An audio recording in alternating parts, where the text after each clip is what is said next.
بر محمد و آل محمد صلوات اللہم صلی علی محمد و آل محمد۔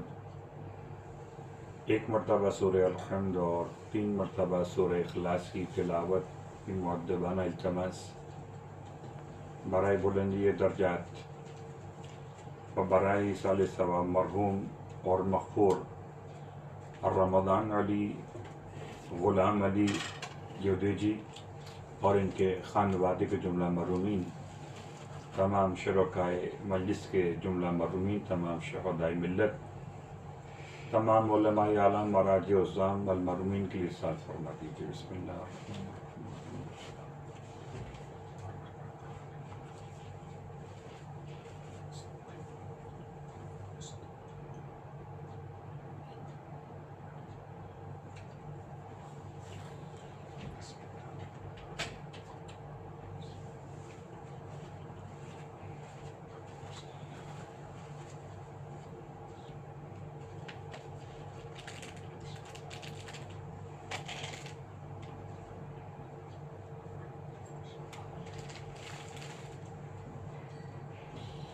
اعوذ باللہ من الشیطان اللعین الرجیم، بسم اللہ الرحمن الرحیم، الحمد للہ رب العالمین، والصلاة والسلام علی اشرف الانبیاء والمرسلین، سیدنا و نبینا ابی القاسم محمد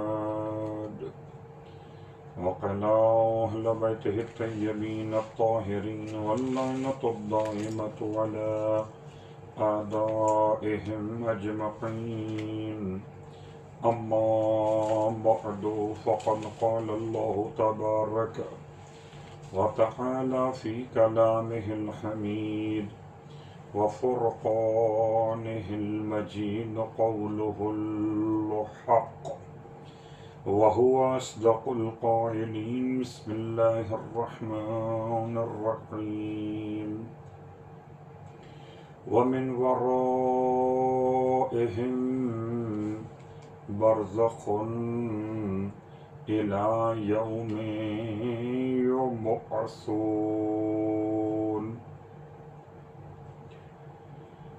سامعین محترم، حاضرین گرامی قدر، مجلس عزائے سرکار سید الشہداء علیہ الصلاۃ والسلام منعقد ہو رہی ہے بسلسلہ چہلم برائے ایصال ثواب و بلندی درجات مرحوم رمضان علی کے لیے۔ سوگوار خاندان کو تعزیت پیش کرنے کے لیے حاضر خدمت ہوئے ہیں۔ غمگسار پسماندگان کو صبر کی تلقین کرنا چاہتے ہیں۔ مرحوم کے بلندی درجات کی دعا کے ساتھ ساتھ اپنے نام اعمال میں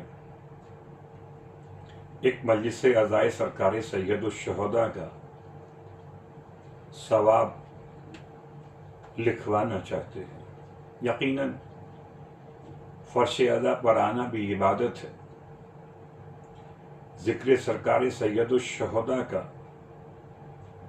بجا لانا بھی عبادت ہے، اور خدا کا بڑا احسان ہے کہ ایصال ثواب کے عنوان سے تلاوت سورہ الحمد اور تلاوت سورہ اخلاص کے ساتھ ذکر محمد اور آل محمد اللہ کے رسول کے فرمان کے عین مطابق ہے کہ انی تارک فیکم الثقلین کتاب اللہ و اتقی اہل بیتی۔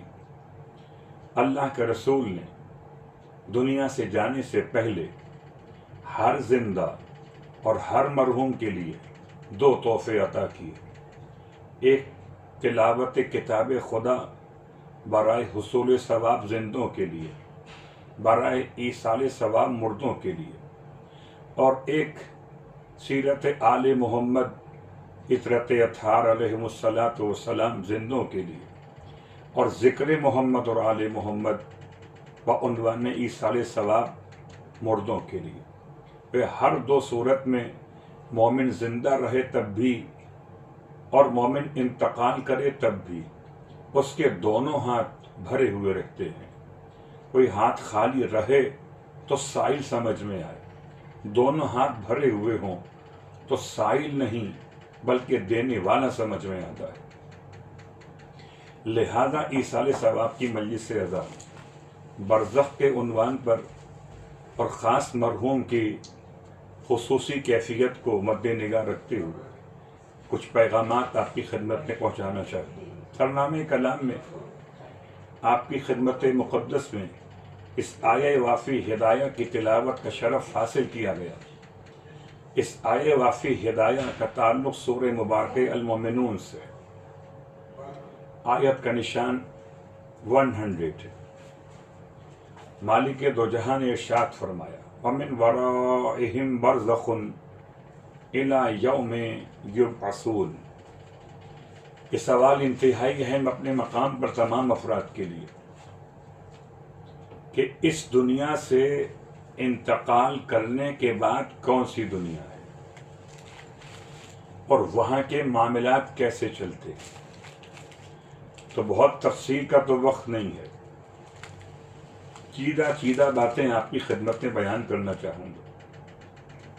پہلی بات تو یاد رکھیں کہ یہ عارضی زندگی عارضی ہے، سب نے یہاں سے لوٹ کر جانا ہے، اور لوٹ کے جانا لفظ اردو میں وہاں استعمال ہوتا ہے کہ اگر کوئی کہیں سے آیا ہو تو اس کو واپس وہیں لوٹ کے جانا ہوتا ہے۔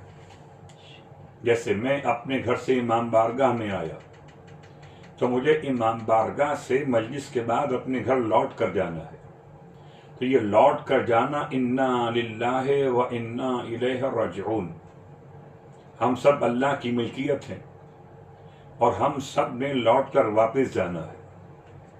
تو پروردگار عالم نے نظام ایسا بنایا کہ سب کی آمد مختلف ہے۔ دنیا بھر میں جہاں تک ہماری آواز اور آپ کا یہ پیغام پہنچے آل محمد کے چاہنے والوں کا، آپ سمجھ سکتے کہ ہر ایک کی ڈیٹ آف برتھ الگ الگ ہے، اور اسی انداز سے ہر ایک کی ڈیٹ آف ڈیتھ الگ الگ ہے، یعنی تاریخ میلاد بھی الگ اور تاریخ وفات بھی الگ۔ پھر قیامت ایک کیسے ہو سکتی ہے؟ جب قیامت ایک کرنا مقصود ہو تو کوئی نہ کوئی ایسا زون بنانا پڑے گا کہ جہاں مختلف اوقات میں انتقال کر جانے والوں کو جمع کیا جائے اس ایک خاص دن کے لیے، جس میں آپ چاہتے ہیں کہ ایک دن سب کا حساب کیا جائے۔ تو روز قیامت پر آپ کا یقین، ہمارا ایمان کہ خدا سب کے ساتھ حساب لے گا، اولین اور آخرین کو جمع فرمائے گا۔ تو اولین حضرت آدم کے بیٹے حضرت حابیل علیہ السلام، اول شہید، اور ان کے دور سے لے کر آج تک یہ اس دنیا کے اولین و آخرین ہیں۔ پورے کائنات کے اولین و آخرین کا حساب تو بہت طویل ہے کہ کائنات کب سے بنی ہے، اور خدا کائنات کا روز حساب کب قرار دے گا۔ اب سب کو جمع کرنا مقصود ہوگا تو کوئی ایک ایسا علاقہ چاہیے کہ جہاں تمام انتقال کر جانے والوں کو ویٹ کرایا جائے، جسٹ لائک مختلف فلائٹ سے آنے والے ٹرانزٹ پر اپنی اگلی ایک فلائٹ کا انتظار کرتے ہیں، ایسے ہی سمجھ لیجئے کہ عالم برزخ کو خدا نے قرار دیا ہے۔ اب مثال آسان کرتا ہوں، دو عالم ہیں، ایک عالم دنیا اور ایک عالم آخرت۔ عالم آخرت قیامت ہے، عالم دنیا آج کا زمانہ ہے، آج کا دور ہے۔ آج کے دور سے انتقال کرنے والے عالم آخرت ایک دن ہوگا، اب کہاں پر رہیں گے؟ یا تو خدا سب کو ایک جیسی حیات عطا کرتا کہ سب قیامت تک زندہ رہتے، اور سب کی قیامت کے وقت میں موت واقع ہوتی تو سب کا حساب سمجھ میں آتا۔ لیکن چونکہ تاریخ میلاد مختلف اور تاریخ وفات مختلف، اور تاریخ حساب ایک کیسے ہو سکتی ہے، تو اس کے لیے لا محالہ ہمیں عقید برزخ پہ آنا پڑے گا۔ آپ غور کرتے کہ مرحوم کی شخصیت کو سامنے رکھتے ہوئے اس سوال کا جواب بعد میں لیتے، پہلے خود تلاش کرتے کیا یہ برزخ اگر ایک ہے تو برزخ کے معاملات میں ہمارے لیے فائدہ ہے کہ نقصان ہے؟ ہم فرض کر لیتے، سپوز فرض کرنے میں کوئی مشکل نہیں ہے، اگر برزخ نہ ہو، اگر برزخ کی نفی کر دیں تو کیا ہوگا؟ کچھ دیر فرض کر لیتے برزخ نہیں ہے تو کیا ہے؟ کہ پھر قیامت، آپ نے عمل کیا، اب حساب دیجیے۔ عمل اور حساب کے بیچ میں کوئی گیپ نہیں ہے۔ کوئی گیپ ہو تو کیا ہوگا؟ گیپ کے فائدے کیا ہیں؟ گیپ کے فائدے یہ ہیں کہ اگر عمل میں کوئی کمی رہ جائے، اگر عمل میں کوئی کوتاہی رہ جائے تو پیچھے رہ جانے والے سپورٹ کر سکیں اس جانے والے کو کہ جو اب روز حساب میں جانے والا ہے۔ اور اسی عنوان سے ایصال ثواب سمجھ میں آتا ہے کہ انتقال کرنے والا انتقال کر گیا، اس کا اپنا نام اعمال بند ہو گیا، لیکن ابھی آیت قرآن کے لحاظ سے سورہ مبارکہ یاسین، نکتب ما قدموا آثارہم، آیت نمبر 12 کہ مالک دو جہاں نے انسان کو متوجہ کیا کہ ہم لکھتے جاتے ہیں ما قدموا آثارہم، جو اعمال یہ اپنے سے پہلے مقدم میں بھیج چکے اور جو اعمال بطور آثار کے پیچھے رہ گئے، تو بطور آثار کے پیچھے رہ گئے ان اعمال کی کیا کیفیت؟ ان اعمال میں بر روایت امام جعفر صادق علیہ الصلوۃ والسلام ارشاد فرماتے کہ اذا مات ابن آدم، جب آدم کی اولاد انتقال کر جاتی ہے، انقطع عملہ عن الدنیا، تو دنیا سے اس کا رابطہ ختم ہو جاتا، الا عن ثلاث، یا تو مستقل رابطہ ختم ہو جاتا، تو پھر تو برزخ کا نقصان ہے، فائدہ کوئی نہیں، یا یوں سمجھ لیں کہ نہ فائدہ نہ نقصان۔ لیکن امام کے الفاظ نے برزخ کے فائدے کو بتایا۔ الفاظ کیا ہے؟ 3 ایسی چیزیں ہیں ان سے رابطہ باقی رہتا ہے۔ ایک وہ صدقہ جاریہ کہ جو انسان نے زندگی میں انجام دیا ہو، ادا کیا ہو، پہنچایا ہو، اور سلسلہ اس کا جاری و ساری و ثواب کے اعتبار سے۔ دوسرا سنت حسنہ، کوئی ایسی اچھی روش اور قاعدہ اور ایسی کوئی تحریک اس سے انسانیت کو فائدہ پہنچتا ہو اور جانے والے کے بعد اس پہ عمل ہوتا رہے۔ اور تیسرا اولاد صالح، جو اپنے مرنے والے والدین کے حق میں دعائیں خیر کرے۔ تو یہ 3 باتیں سمجھنے کے بعد اب روز عمل سے روز حساب تک کا سفر ہے، بیچ میں ایک زمانہ ہے، اس کو ہم کہہ سکتے ہیں بفر زون ہے۔ نہ یہ عالم دنیا ہے، نہ یہ عالم آخرت ہے، یہ عالم برزخ ہے۔ پہچان کیسے ہے؟ کہ دنیا کی طرح کے جس میں مثالی ملے ہوئے، ورنہ پہچان ممکن نہیں ہوتی۔ کون پہچانے گا کہ رمضان علی کون صاحب ہے؟ کون پہچانے گا کہ رحمت علی کون صاحب ہے؟ کون پہچانے گا کہ سجاد علی کون صاحب ہے؟ تو کوئی شبہ چاہیے تو جسم مثالی ہے، ایک ایسا جسم ہے جو بالکل کاپی ہے دنیا کے جسم کی، ظاہر اعتبار سے جسم دنیا تو قبر کے اندر ہے، عالم برزخ کا تعلق قبر سے بھی ہے۔ اور یہ بات تو بہرحال بارہا بیان ہو چکی ہے، پھر بیان کرتے ہیں کہ روایت معصوم کی روشنی میں القبر هو البرزخ، قبر ہی تو برزخ ہے، یعنی عالم آخرت نہیں، عالم دنیا نہیں، بیچ میں عالم برزخ یعنی بفر زون۔ اس میں ایک ظاہر ہے، ایک باطن ہے۔ ظاہر ہے قبر، باطن ہے قبر کے اندر کے معاملہ جو خدا جانتا ہے۔ البتہ کچھ روایات نے قبر کے اندر کے حالات کو بیان کیا۔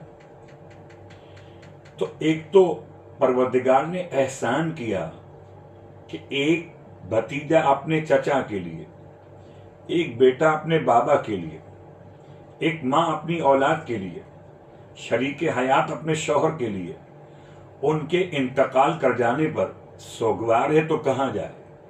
کیا قبر پر جائے؟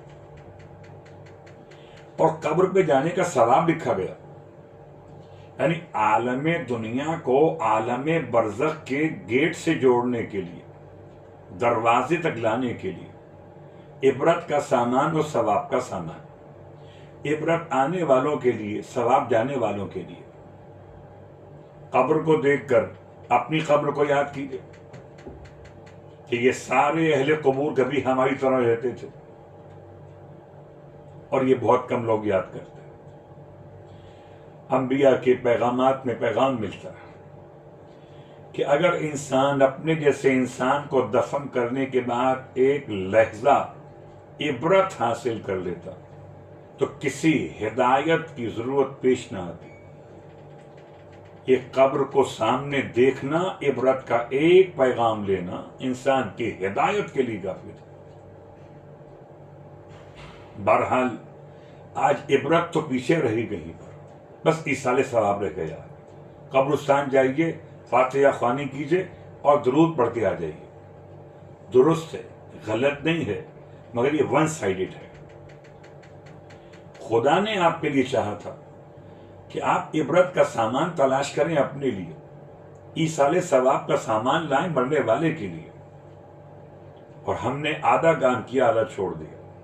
خیر، تو قبر هو البرزخ، ایک ظاہر برزخ، ایک کوئی ماں، کوئی عزیز، کوئی قریب، کوئی باپ، کوئی بیٹا، کوئی بہن، کوئی بھائی، کوئی چچا، کوئی اور رشتہ دار اپنے مرنے والے عزیز کے ساتھ اپنے کنیکشن کو کیسے باقی رکھے؟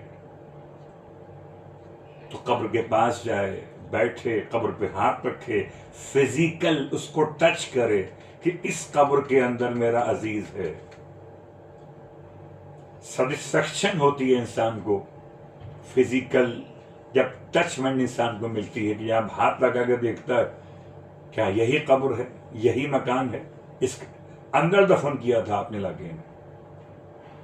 لیکن ایک معنویت ہے، وہ کیا ہے؟ اب غور کیجئے گا، معنویت سمجھانے کے لیے بہت آسان سے الفاظ میں آپ کی خدمت میں عرض کرتا ہوں کہ امام سے پوچھا گیا، مولا قبر کے اندر کیا کچھ داخل ہو سکتا ہے؟ قبرستان کے آداب ایک الگ موضوع ہے۔ پھر اشارہ مکمل کرتے ہوئے امام فرماتے ہیں قبر میں نماز داخل ہو سکتی ہے، قبر میں خوشبو داخل نہیں ہوتی، گلاب کے پھول داخل نہیں ہوتے، قبر میں، قبر کے اوپر جو آپ اگر گھاس لگا دیتے ہیں، پودے لگا دیتے ہیں، گریلی کر دیتے ہیں، یہ قبر میں اندر فائدہ مند نہیں ہے۔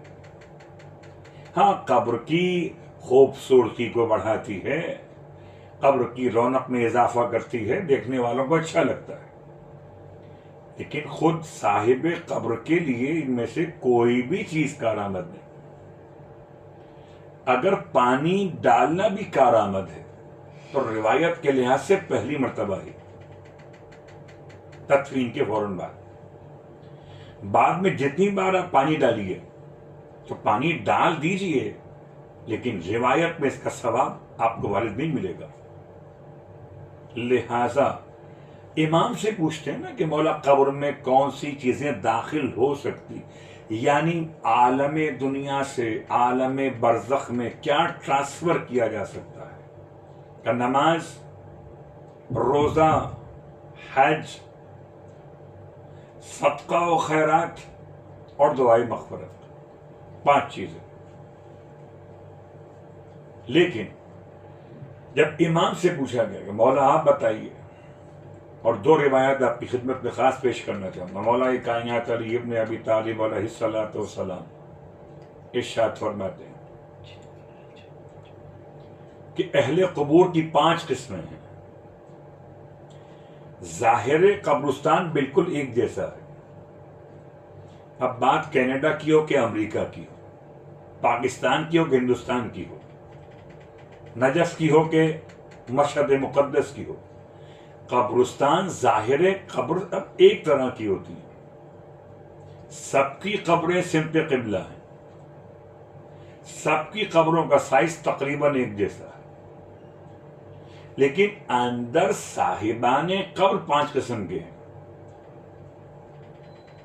اب یہ اندر کون جانتا ہے؟ ہم نے تو آج تک سنا تھا کہ قبر کا حال سوائے مردے کے اور کوئی نہیں جانتا، تو مردہ تو جانتا ہی ہوگا صرف اپنی قبر کا حال، جو سب کی قبر کا حال بتائے اسے امام علی ابن ابی طالب کے نام سے یاد کیا جاتا۔ پہچان لیجئے کہ جو قبر کے حالات جانتا ہے وہ قبر کی مشکلات بھی جانتا ہے، جو قبر کی مشکلات جانتا ہے وہ قبر میں مشکلات کو آسان کرنے کے لیے مشکل کشائی بھی کر سکتا ہے۔ اسی لیے ایسے کو مولا مانیے جو دنیا میں بھی کام آئے، برزخ میں بھی کام آئے اور آخرت میں بھی کام آئے۔ الحمدللہ مولا کے الفاظ کو مکمل کرتے ہوئے یہ 5 قسمیں کون سی؟ ارشاد فرمایا پہلی قسم وہ ہے کہ اہل ایمان بہترین عمل کرنے والے، عقیدہ بھی کامل، عمل بھی صالح، یہ اپنی قبر میں نہیں رکھے جاتے، یہ قبر میں دفن ہونے کے بعد وہاں سے شفٹ کر دیے جاتے ہیں۔ یہ شفٹ کہاں کیے جاتے ہیں؟ یہ شفٹ کیے جاتے ہیں وادی سلام کے اندر۔ اور رکے رہیے، وادی سلام کا مطلب یہ ہرگز نہیں ہے کہ جو آپ نے قبرستان وادی سلام دیکھا ہے نجف کے اندر، وہ قبرستان ظاہری قبرستان ہے، یہ عالم برزخ کی وادی سلام ہے۔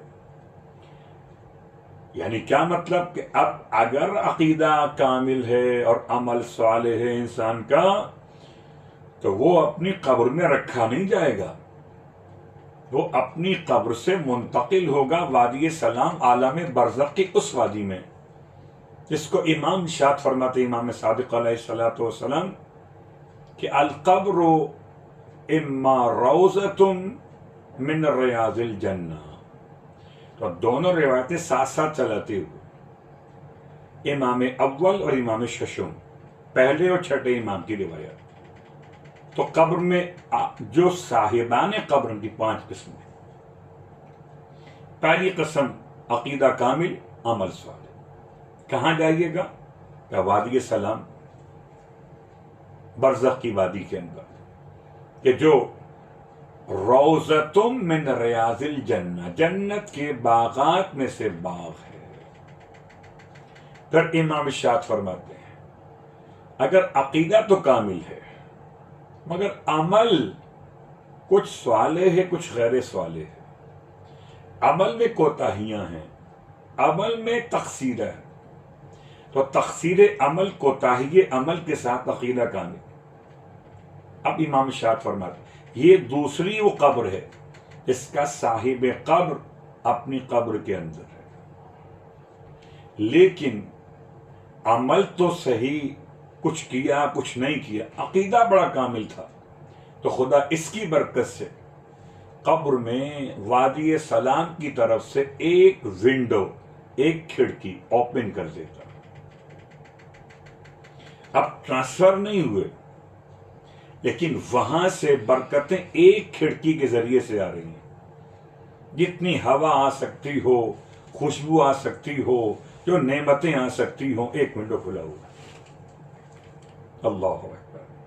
پھر امام ارشاد فرماتے تیسرا وہ گروہ صاحبان قبور کا، کہ جو عقیدہ بھی فاسد، عمل بھی انتہائی برے اعمال، یعنی نہ عقیدہ صحیح نہ عمل صحیح، یہ بھی اپنی قبر میں نہیں ہے۔ ان تمام افراد کو خدا نے قبر سے کہاں منتقل کیا؟ آپ نے دفن کیا تھا قبر کے اندر، یہ کہاں گئے؟ کہ وادی برہوت چلے گئے، شفٹ کر دیا گیا ان کو ان کے مقام کی طرف۔ وادی برہوت کیا ہے؟ برزخ کی 2 وادیاں ہیں، 2 الگ الگ پوزیشنز ہیں. ایک پوزیشن وہ ہے جو وادی سلام کہلاتا ہے، ایک پوزیشن جو وادی برہوت کہلاتا ہے. یعنی ایک اگر جنت ہے تو ایک جہنم. چھٹے امام کی روایت او حفرۃ من حفر النار، یا یہ قبر جہنم کے گڑھوں میں سے ایک گڑھا ہے. لہذا چھٹے امام کے الفاظ پہ غور کیجیے اور مولا کائنات کے ان جملات پر. تیسری قسم اہل قبور کی وہ ہے کہ جو جہنم کے اندر، جہنم وہ نہیں جو قیامت کے ساتھ ہے، برزخ والا جہنم، وادی برہوت. ہوا منتقل کر دیا گیا. نہ عقیدہ ٹھیک ہے نہ عمل ٹھیک ہے، انجام قیامت سے پہلے سمجھ میں آ رہا ہے برزخ کے اندر. چوتھی قسم ایمان کے الفاظ میں اہل قبور کی وہ افراد ہیں کہ جن کا عقیدہ غلط مگر عمل کچھ ٹھیک ہے، تو اس کی بنیاد پہ خدا انہیں ان کی قبر میں وادی برہوت کی ایک کھڑکی کھول دیتا. یعنی ایک بدترین کافر اور ایک نارمل کافر، ایک عام سا کافر کہ عقیدہ غلط تھا مگر اعمال ٹھیک تھے. اعمال سے مراد نمازیں نہیں، روزے نہیں، انسانیت کے اعمال ٹھیک تھے. تو اس کو منتقل تو نہیں کیا گیا، لیکن اس کی قبر میں وادی برہوت کی ایک کھڑکی کھول دی گئی. تو ہے تو عذاب کی کیفیت، کیونکہ آپ جانتے کہ بہت تفصیل کا تو وقت نہیں ہے ہمارے پاس کہ ہم پوری بات بیان کریں کہ جو غیر مسلم لوگ نیک کام کر رہے ہیں ان کے نیک کاموں کا صلہ خدا انہیں دنیا میں ہی عطا کر دیتا ہے. کبھی شکل اولاد میں، کبھی شکل صحت میں، شکل عافیت میں، شکل مال و دولت میں، شکل امن و امان میں، جو سمجھ لیجیے. اور اس کے بعد امام فرماتے ہیں 5ویں قسم، ہمارا موضوع مکمل ہو رہا ہے کہ مرحوم کی شخصیت زندگی میں ایک امتحان کی کیفیت میں رہے کہ خدا نے کچھ نعمتیں آپ کو عطا نہیں کی. بولنے کا مسئلہ، سننے کا مسئلہ، اللہ اکبر. تو ان تمام باتوں کے ساتھ امام کا وہ جملہ روایت کا مکمل کرتے ہوئے ارشاد فرماتے ہیں کہ وہ 5ویں قسم یہ ہے کہ جہاں پر اہل قبور حالت بے ہوشی میں رہتے ہیں کہ نہ عقیدے کا مسئلہ نہ عمل کا مسئلہ، اب خدا ان کے بارے میں قیامت میں فیصلہ کرے. اب جن افراد کو خدا نے صلاحیت مکمل نہیں دی، ہم عام زندگی میں انہیں معصوم خیال کرتے، بول نہیں سکتے تھے، سن نہیں سکتے تھے، یا بعض لوگ دیکھ نہیں سکتے، بعض لوگ کام نہیں کر سکتے. ہو سکتا ہے قیامت میں ان کے لیے خاص کوئی اسپیشل کوئی ایگزام لیا جائے پروردگار کی طرف سے کہ یہ ایگزام دیجئے اور پھر آپ کا فیصلہ ہوگا. اور آل محمد کے چاہنے والوں کے لیے بہرحال ایسے افراد خدا کی نگاہوں میں خاص رہتے ہیں. ان کا برزخ حالت اطمینان میں ہے، ان کا حساب نہیں ہے. جب حساب نہیں ہے تو 2 صورتیں ہیں، یا تو قیامت میں خدا الگ سے کوئی حساب قائم کرے، یا خدا بغیر حساب کے داخل جنت کر دے. اب جتنا ایصال ثواب ان جیسے افراد مرحومین کے لیے کیا جائے وہ ان کو فائدہ پہنچاتا ہے، اس میں کوئی شک نہیں ہے. ان کا مقام بلند کرتا ہے، اہل بیت کے جوار سے قریب کرتا ہے، اور عمل انجام دینے والوں کے نیک اعمال میں اضافہ کرتا ہے. بس بات سمیٹتے ہوئے اپنی گفتگو تمام کر رہا ہوں، کیونکہ پرسہ و تعزیت بہرحال جیسے بھی حالات و واقعات رہے ہوں، رشتے تو اپنے مقام پر محترم ہوتے اور زیادہ توجہ کے حقدار ہوتے وہ افراد کے جو کچھ نعمتوں سے محروم ہوں. چونکہ دل چاہتا ہے کہ ایک بھتیجے کو ان کے چچا کا پرسہ دیا جائے. ہاں یہ چہلم ہے، ایک بھتیجے نے اپنے چچا کے لیے انتظام کیا. تمام پسماندگان کے حوالے سے پرسہ و تازی، لیکن ایک وہ چہلم ہے جو سید سجاد نے کربلا میں آ کر کیا۔ اللہ اکبر۔ دنیا میں کوئی ایسا سوگوار نہ ملے جیسے سید سجاد سوگوار تھے کہ آپ کے چچا کا جسم کس حالت میں تھا۔ جب پوچھا گیا آغائے بحر العلوم سے کہ بتائیں قبر مولا عباس اتنی چھوٹی قبر کیوں ہے، تو روتے روتے بے ہوش ہو گئے۔